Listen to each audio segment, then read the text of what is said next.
Hello everyone, कैसे हैं आप सब लोग। बहुत सारे स्टूडेंट्स की रिक्वेस्ट आ रही थी कि सर हमारे को माइक्रो नोट्स बनाने का तरीका बताओ। डिस्क्रीट मैथमेटिक्स बहुत बड़ा सब्जेक्ट है, हमने उसको कंप्लीट कर लिया है। अब हम उसके माइक्रो नोट्स बनाना चाह रहे हैं, तो किस स्टाइल से हम लोगों को काम करना चाहिए। तो माइक्रो नोट्स के बारे में मैं पहले आपको बता देता हूँ। देखो, आपको मैक्सिमम से मैक्सिमम 10 से 15 पेजेस के एक समरी बना के रखनी है पूरे सब्जेक्ट की। फायदा उससे ये होता है कि आप उस सब्जेक्ट को बहुत जल्दी रिवाइज कर सकते हो सकता है कि आपके जो एक्चुअल नोट्स हैं वो 300 टू 400 पेजेस के होंगे। अब हर बार तो आप उनको रिवाइज नहीं कर सकते ना, और जो की पॉइंट्स हैं वो आप बार बार भूल जाते हो। तो बेटर है कि आप माइक्रो नोट्स बना के रखो। और माइक्रो नोट्स बनाने का सबसे बेस्ट वे आउट मैं अब आपके साथ डिस्कस करूंगा इस वीडियो में। ठीक है, तो देखो भाई, अगर हम डिस्क्रीट मैथमेटिक्स को देखें तो उसमें टोटल 4 पार्ट्स हैं। The very first part is logic, then combinatorics, and then set theory, and then graph theory. ठीक है, वैसे मैंने डिस्क्रीट प्रोबेबिलिटी भी इसमें करा दिया है। जनरली टीचर्स नहीं कराते, बट मैंने डिस्क्रीट प्रोबेबिलिटी भी इसमें करा दी। तो मोटे मोटे आप मान के चलो 5 पार्ट्स हैं हमारे पास डिस्क्रीट मैथमेटिक्स में। ठीक है, अच्छा, सबसे पहला है जी लॉजिक। तो लॉजिक को करने के लिए आपको क्या करना है, जो जो बातें, बस आपको ये ध्यान रखना है, जो जो बातें मेमोराइज करने वाली हैं, जो जो लगता है कि मेरे को याद करनी पड़ती हैं, उन सबको जरूर लिखना है माइक्रो नोट्स के अंदर। ठीक है, अब जैसे ट्रांसलेशन वाले क्वेश्चंस आ जाते हैं, logic to English, English to logic, तो उसमें बोला जाएगा क्यू वेन पी। तो क्यू वेन पी क्या होता है, पी इंप्लाइज क्यू। याद आ रहा है। और उसके बाद फिर जैसे if P then Q, then P implies Q. Okay, Q if P, Q if P वो उल्टा चलता था, पी इंप्लाइज क्यू। तो डायरेक्शन वाली बात थी ना, इसमें हमारे को याद रखनी पड़ती थी, क्यू इफ पी है तो P implies Q, Q when P है तो पी इंप्लाइज क्यू, उल्टा चलना है। इफ पी देन क्यू तो फिर सीधा चलना है, P implies Q, and so on. तो जहां जहां पे जो जो बातें आपको लगता है कि हमारे को ये याद करनी पड़ती हैं, उनको तो आपको 100% लिखना ही लिखना है। और साथ साथ कुछ फॉर्मुलेज लिख करके रखना, क्योंकि वही बात है, कुछ कुछ फॉर्मुलेज अगर आपको याद होंगे तो गेट एग्जाम पे एंड मोमेंट पे आपको उनको डिराइव नहीं करना पड़ेगा, और आप बहुत जल्दी जल्दी क्वेश्चंस को अटेम्प्ट कर पाओगे। द ओनली थिंग इज आपकी स्पीड बहुत मैटर करेगी, और स्पीड बहुत अच्छी आ जाएगी जब आपको फॉर्मुलेज काफी हद तक याद होंगे। ठीक है, अब जैसे अब हम लॉजिक में करा करते थे, इंप्लीकेशन इज डिस्ट्रीब्यूटिव ओवर और not, implication is distributive over and और नॉट। ठीक है, तो ये बताना है कि इंप्लीकेशन एंड पे डिस्ट्रीब्यूटिव है, इंप्लीकेशन और पे डिस्ट्रीब्यूटिव है। क्वेश्चंस आ जाते हैं इस तरह से।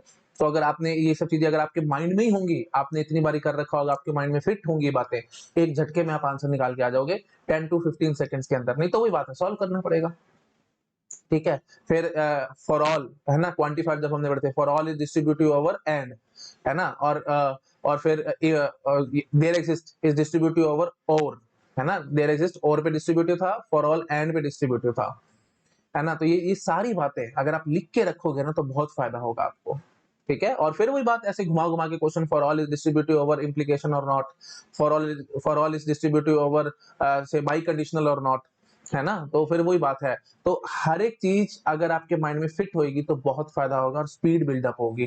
तो अगर आप इतना याद नहीं कर सकते तो कोई बात नहीं, बट एटलीस्ट ये दो चार बातें लिख करके रखो, ताकि आपके माइंड में जब आप चीजें रिवाइज करो तो आपको याद आ जाए, अच्छा जी इस तरह से हम लोगों ने काम किया था, एंड सो।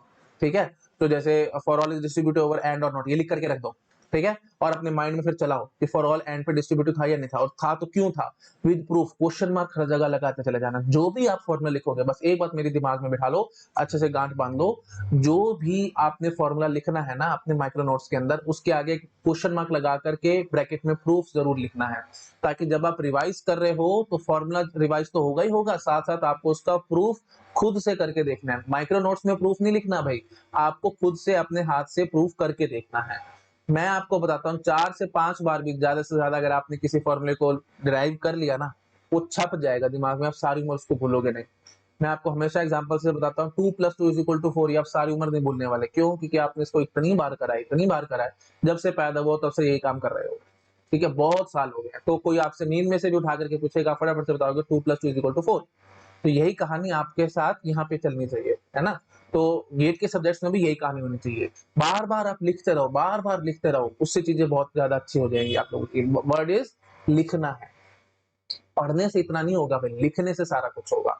जो फॉर्मूले आपको लिख के रखने हैं माइक्रो नोट्स के अंदर, और जब जब आप उस फॉर्मूले को रिवाइज कर रहे हो तब तब दो, थोड़ा सा देर लगाओ, मैं मानता हूं टाइम लगेगा, बट शुरू में टाइम लगेगा, उसके बाद आप बहुत ट्रिमेंडस स्पीड से चीजों को प्रूव करोगे, और फिर तो समझ लेना कि अगर आप ट्रिमेंडस स्पीड से फटाफट से पेन चला करके प्रूव करते चले जा रहे हो, समझ लो फॉर्मूला आपके दिमाग में छप चुका है, अब आपको टेंशन लेने की जरूरत नहीं है, कभी नहीं भूलोगे आप उसको।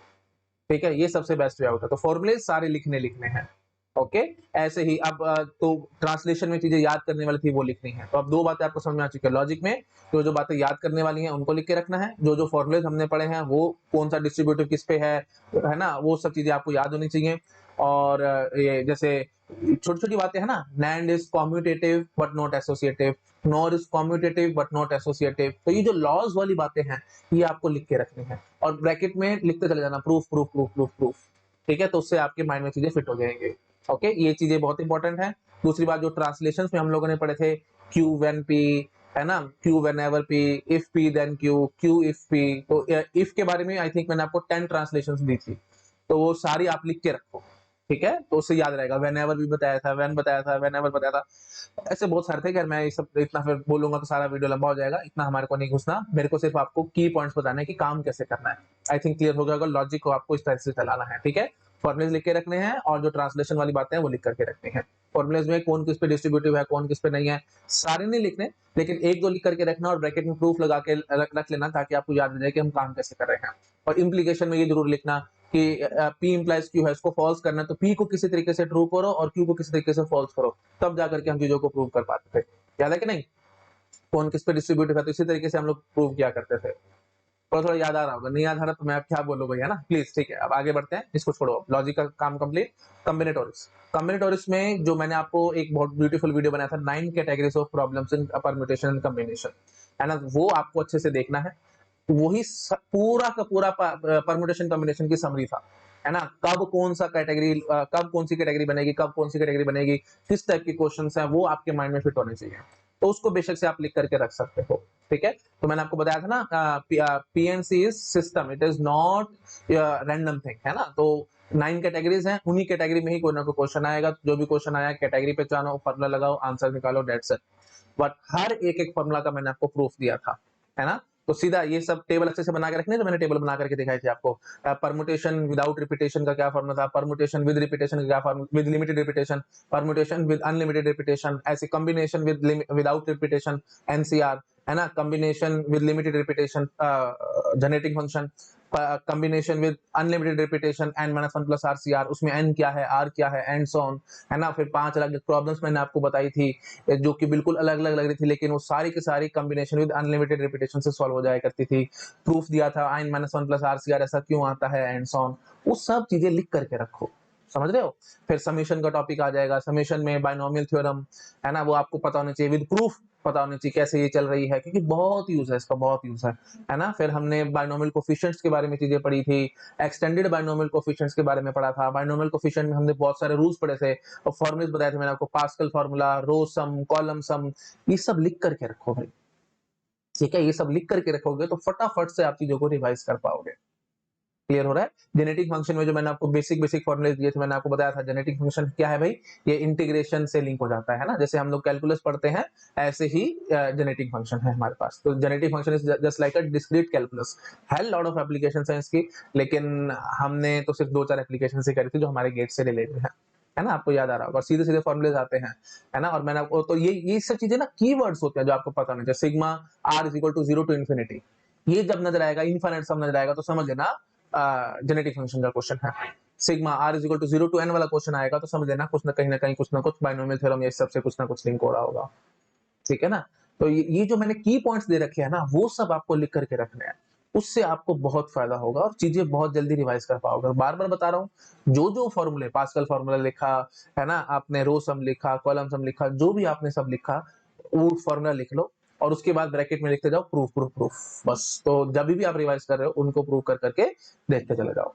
तो बस यही की आइडिया, यही क्रक्स है जो आपको पकड़ में आना चाहिए। इस तरीके से आपको डिस्क्रीट मैथमेटिक्स के नोट्स, माइक्रो नोट्स बिल्डअप करने हैं। ठीक है, अच्छा, कमेंट और उसके बाद सेट थ्योरी आ जाएगी। सेट थ्योरी में फिर वो बेसिक बेसिक क्वेश्चंस है ना, कौन किसका सबसेट है, कौन किसका नहीं है, एंड सो ऑन। रिलेशंस वाले चैप्टर आ जाएगा।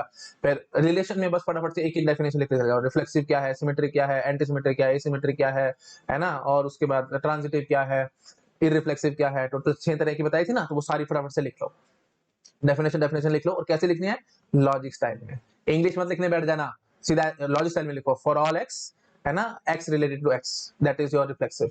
ठीक है, for all x, x should not be related to x, so that is irreflexive, है ना। इस तरह से सारा लिखते चले जाओ, है ना। और बताया था रिफ्लेक्सिव रिफ्लेक्सिव दोनों के एक किस्म से आपको लग रहा होगा कॉम्प्लीमेंट है, बट ऐसा नहीं है। ठीक है, प्लीज मैंने सारा बता रखा है ना, एकदम चीजों को अच्छे से करने की कोशिश करो। सिमेट्री की डेफिनेशन लिखो लॉजिक स्टाइल में, हर एक चीज को लॉजिक स्टाइल में लिखो। लॉजिक क्यों पढ़ाया अभी मैंने, तो लॉजिक स्टाइल में चीजों को लिखना आना चाहिए ना भाई आपको। इंग्लिश सेंटेंसेस तो सारे हर एक आदमी बता देगा, किताबों में भी आपको मिल जाएगा, लेकिन मेरा एकदम यूनिक स्टाइल था। मैंने हर एक डेफिनेशन को लॉजिक स्टाइल से पढ़ाया था और बताया था logic is the only thing जो एम्बिग्यूटी पैदा नहीं करेगा आपके दिमाग में। नहीं तो इंग्लिश सेंटेंसेस तो एम्बिग्यूटी पैदा करेंगे करेंगे। वो एकदम क्रिस्टल क्लियर है, एकदम एकदम क्लियर है ना, एकदम प्योर है वो। तो लॉजिक स्टाइल से अगर आपने डेफिनेशंस लिखी होंगी तो एकदम दिमाग में फिट रहेंगी। दो चार एग्जांपल लिख लो, रिफ्लेक्सिव के, सिमेट्रिक के, एंटी सिमेट्रिक के, है ना। इस टाइप से चीजों को याद करना है आपको। अच्छा जी, उसके फंक्शंस का टॉपिक आ जाएगा। फंक्शन में ये बहुत क्वेश्चन आता है, हाउ मेनी फंक्शंस, है ना, total how many functions are possible, how many, ये अब ये जो हमने पढ़े थे, बाइजेक्शन फंक्शंस आर पॉसिबल, है ना। तो अब वही बात है, समझ रहे हो ना। तो मतलब फंक्शंस में भी आप टाइप्स ऑफ फंक्शन जैसे मैंने पढ़ाए थे आपको, है ना, इंजेक्टिव फंक्शन, है ना, सर्जेक्टिव फंक्शन। तो इन सब की डेफिनेशंस लिख लो एक एक लाइन में, लॉजिक स्टाइल में लिखना डेफिनेशंस। ठीक है, एक एक लाइन में डेफिनेशन लिख लो, एक एक दो दिन के एग्जांपल कर लो, और ये जरूर लिखना है आपको कि कब कौन सा फंक्शन होगा, इसकी क्या कंडीशंस है, एंड सो ऑन। ठीक है, याद आ रहा ना। ऑन टू, इन टू, है ना, वन वन के लिए क्या कंडीशन होगी कि f x one is equal to f x two implies x one is equal to x two, ये होना चाहिए हमारे पास। याद आ रहा होगा कुछ कुछ, ये सारी बातें मैंने जो बता रखी है आपको। प्लीज, मैं चीजों को मिंगल अप नहीं करना चाहता, मिक्स नहीं करना चाहता, जस्ट एज ए समरी आपको चीजें बता रहा हूँ ताकि माइंड में चीजें आपकी फिट रहे। ठीक है, तो ये सब मैं बोल क्यों रहा हूँ, ताकि आप साथ साथ चीजों को रिवाइज करते चले जाए। ठीक है, क्लियर हो रहा है मैं क्या करने की कोशिश कर रहा हूँ। ठीक है जी, तो ध्यान रखना है आपको इन सब चीजों का। अच्छा जी, उसके बाद फिर फंक्शंस का टॉपिक हो जाएगा। उसके बाद फिर हम लोग जंप कर जाएंगे ये ग्रुप थ्योरी पे, है ना, और लैटिस थ्योरी पे। लैटिस थ्योरी में लैटिस कब होगा, है ना, कॉम्प्लीमेंट्री लैटिस क्या है, बाउंडेड लैटिस क्या है, डेफिनेशंस एक एक दो दो लाइनें लिखते चले जाओ, और साथ साथ जो जो फॉर्मुलेस हैं वो लिखते चले जाओ। पहचान कैसे करनी है, लैटिस कब होगा, मीट सेमी लैटिस कब होगा, ज्वाइन सेमी लैटिस क्या होगा, है ना, एक्सट्रीमल एलिमेंट्स ऑफ फोर्स मैंने बताया थे, मैक्सिमल का क्या है, मिनिमल क्या है, रियल लाइफ एग्जांपल के साथ मैंने चीजें क्लियर करी थी। तो कोशिश करो उन सब चीजों को याद करने की। ठीक है, और नोट्स में एक एक दो दो लाइनें इनकी लिखनी है। अच्छा जी, उसके बाद फिर हम आएंगे ग्रुप थ्योरी पे। ग्रुप थ्योरी में ये जो हमने चीज देखी थी कि ग्रुप कब होता है, डेफिनेशन बेसिक बेसिक आपको पता होनी चाहिए, है ना। और फिर साइक्लिक ग्रुप्स पे बहुत क्वेश्चंस आते हैं, उसमें मैंने बहुत सारी थ्योरम दिखाई थी, तो थ्योरम सारी लिख करके रखनी है, और ब्रैकेट में प्रूफ प्रूफ प्रूफ लिख के चले जाना। जैसे every prime order group is cyclic, ठीक है, तो इसका प्रूफ ब्रैकेट में लिखो, प्रूफ, इसका प्रूफ क्या होगा, एंड सो ऑन। ठीक है, जनरेटर क्या होता है ना, और हर एक साइक्लिक ग्रुप में कम से कम एक जनरेटर होगा, एंड सो ऑन। तो वो सब लिख लिख के रखो, है ना। जो जो की पॉइंट्स है, बस मेन बात क्या है, जो मेन मेन बातें हैं, जो the word use this memorize, जो आपको याद करनी पड़ती है ना बातें, जो बेसिक बेसिक बातें हैं, जिनके बिना हमारा काम चलता ही नहीं है, वो सब तो आपको जरूर लिखनी लिखनी है माइक्रो नोट्स के अंदर। ठीक है। अच्छा जी, ग्रुप थ्योरी के बाद फिर हम लोग आ जाएंगे ग्राफ थ्योरी पे। ग्राफ थ्योरी पे जो इंपॉर्टेंट थ्योरम्स मैंने सारी बता रखी है, अब उसमें मैं इतना डिटेल में नहीं जाऊंगा, है ना। ग्राफ नंबर्स में मैंने आपको बड़ी ब्यूटीफुल थ्योरम बताई थी। क्रोमेटिक नंबर के बहुत क्वेश्चन आते हैं, क्रोमेटिक नंबर में बहुत सारी थ्योरम बताई थी। प्लेनर ग्राफ में बहुत सारी थ्योरम बताई थी, 4 कलर थ्योरम थी, है ना, every planar graph can be coloured by 4 colours and so on, at most 4 colour से कलर हो जाता है ना प्लेनर ग्राफ। ठीक है, तो ये सारी बातें आपको माइंड में रखनी है। प्लेनर ग्राफ में फिर जो हमने फॉर्मूला दिया था आपको, ऑयलर्स फॉर्मूला दिया था, है ना। तो उस ये जो भी मतलब, बस अब मेरे ख्याल से मेरे को ज्यादा नहीं बोलना चाहिए, जो भी आपको की पॉइंट्स लग रहे हैं ना, उन सब की पॉइंट्स को आपको लिख के रखना है, बस सिंपल बात है बस। ठीक है, वीडियो बहुत ज्यादा लंबा हो रहा है, 13 मिनट ऑलरेडी हो चुके हैं, 13-14 मिनट, तो मैं इसको ज्यादा खींचना नहीं चाहता। आपको समझ में आ गया होगा की पॉइंट, द वर्ड यूज की पॉइंट्स, जो आपको याद करने पड़ते हैं, वो सब आपको लिख करके रखना है। और ग्राफ थ्योरी में बहुत ज्यादा थ्योरम्स मैंने बताई थी, बहुत ज्यादा। ठीक है, तो हर एक एक थ्योरम को आपको लिख करके रखना है, और ब्रैकेट में लिखते जाना प्रूफ प्रूफ प्रूफ। क्योंकि देखो, आप कल को अगर याद नहीं आ रहा आपको कि हमने कोई थ्योरम पढ़ी थी और आपको याद नहीं आ रही कि ट्रू है या फॉल्स है, क्योंकि मैंने आपको बहुत बार बताया है, वन वे थ्योरम्स तो बहुत ज्यादा इंपॉर्टेंट है, as it is GATE exam में आ जाती हैं। तो आपने उनको लिख करके रखना है। और वही बात है, कई की बारी क्या होता है ना, माइंड चल नहीं रहा होता, तो आपने वो थ्योरम पढ़ी होगी, आपने उसको प्रूफ भी किया होगा, बट आपको याद नहीं आ रही, तो अब आपको लग रहा है कि ये तो सेंटेंस में पहली बार ही पढ़ रहा हूँ, है ना, तो अब याद नहीं आ रहा, क्या करें।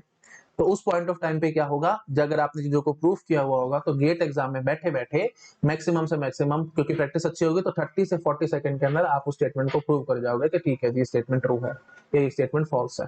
फॉल्स है तो फटाफट से काउंटर एग्जांपल दिमाग में आ जाएगा, ट्रू है तो हम फटाफट से इसको प्रूव भी कर देंगे कि ठीक है, अच्छा इसलिए ये ट्रू है स्टेटमेंट एंड सो ऑन।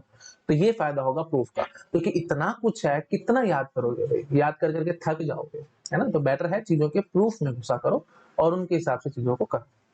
ठीक है जी, चलिए ठीक है। आई थिंक मैंने बहुत अच्छे से आपको सारे डाउट्स क्लियर कर दिए हैं। और ये जो डिस्क्रीट प्रोबेबिलिटी रह गई है वो आई थिंक आप समझ ही पा रहे होगे। उसके लिए तो मैंने आपको 3-4 चीजें बेसिक बताई हैं उसमें, है ना। ज्यादा तो क्वेश्चन से रिपीट कराए थे मैंने आपको। रिवाइज कराओ मेरे को फटाफट से, क्या-क्या चीजें देखी थी। सबसे पहले हमने बेसिक टर्म्स देखी थी, है ना। बेसिक टर्म्स में हमने बताया था आपको रैंडम एक्सपेरिमेंट क्या होता है, इवेंट क्या होता है एंड सो ऑन। फिर हमने कंडीशनल प्रोबेबिलिटी पढ़ी थी। कंडीशनल प्रोबेबिलिटी का फॉर्मूला विद प्रूफ आपको पता होना चाहिए। बहुत सारे टीचर्स क्या करते हैं, कंडीशनल प्रोबेबिलिटी का फॉर्मूला देते हैं, उसके क्वेश्चन कराते हैं, काम खत्म। लेकिन मैंने आपको विद प्रूफ बताया था ताकि आपको अच्छे से पता लग सके कब कंडीशनल प्रोबेबिलिटी लगेगी और कब नहीं लगेगी, है ना। आपको सब याद आ रहा होगा। तो वही बात है, फॉर्मूला लिख के रख लो माइक्रो नोट्स में और उसको प्रूफ, आपको ब्रैकेट भेजना है प्रूफ, है ना। तो जब आप पढ़ रहे होगे उसको तो आप प्रूफ कर सकते हो, आपको फिर सब याद आ जाएगा, है ना। प्रूफ का फायदा बार बार बता रहा हूँ, कब लगनी है कब नहीं लगनी सब आपको पता लग जाएगा। और मैंने आपको बहुत अच्छे से बताया था प्रोबेबिलिटी में कॉमन सेंस कभी काम नहीं आने वाली, हमेशा धोखा खा जाओगे। बेटर है विद फॉर्मूला चलो, है ना। पहचानो किस कैटेगरी का क्वेश्चन है और उसके हिसाब से फॉर्मूला लगाओ और आंसर निकालो। कभी भी नहीं फंसोगे, नहीं तो हमेशा फंसोगे। एक बार पता लग गया कि ये कंडीशनल प्रोबेबिलिटी का क्वेश्चन है, बस फॉर्मूला लगाना है, आंसर निकालना है, कोई टेंशन वाली बात नहीं है। फिर इंडिपेंडेंट इवेंट्स के बारे में हम लोगों ने पढ़ा था, म्यूचुअल एक्सक्लूसिव इवेंट्स के बारे में पढ़ा था, है ना। और फिर हम लोगों ने टोटल प्रोबेबिलिटी पढ़ी थी और बेस थ्योरम पढ़ी थी, है ना। तो बस एक बार पता लग जाए कि ये टोटल प्रोबेबिलिटी का क्वेश्चन है, बस फिर तो कुछ होता ही नहीं है, फिर तो आपसे सॉल्व हो जाएगा, कोई दिक्कत नहीं है ना। बट अगर नहीं पता, आप ऐसे रैंडमली काम करने की कोशिश करोगे, कॉमन सेंस से करोगे तो थक जाओगे। मैंने बहुत डीप में और बहुत अच्छे से बताया था। तो टोटल प्रोबेबिलिटी का फॉर्मूला ऐसा ही क्यों आया है जो मैंने बताया था, तो उसका प्रूफ आपको पता होना चाहिए। तो फॉर्मूला लिख के रख लो, विद ब्रैकेट में लिख देना प्रूफ। ठीक है, चलो ठीक है जी, काफी लंबा हो रहा है वीडियो, इसको हम और ज्यादा नहीं खींचते।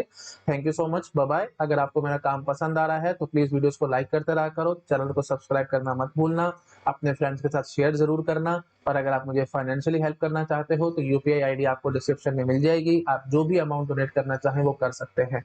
डोनेशन से फायदा ये होगा कि मैं जल्दी से जल्दी आपका सिलेबस कंप्लीट करा पाऊंगा, फोकस ज्यादा यूट्यूब पे दे पाऊंगा। ठीक है जी, okay, thank you so much, bye bye.